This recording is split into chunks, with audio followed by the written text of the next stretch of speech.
Pranam. My name is Himeka Singh. I am 8 years old.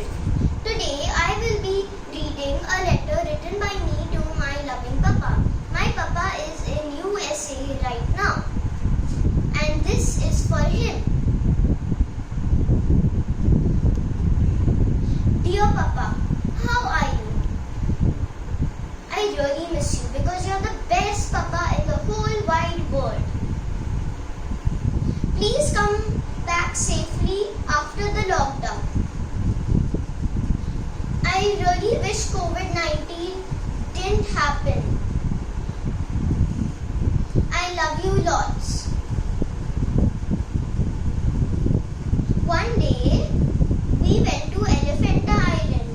First, we went to Gateway of India.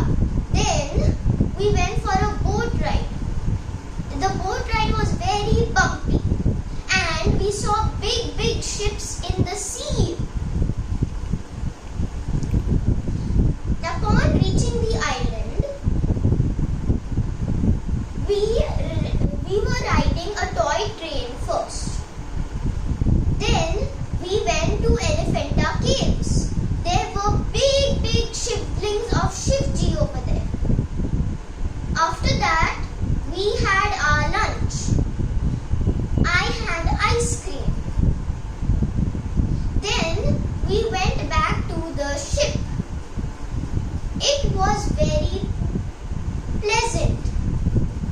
We sat on the deck of the ship and we also fed seagulls. It was lots of fun, Papa.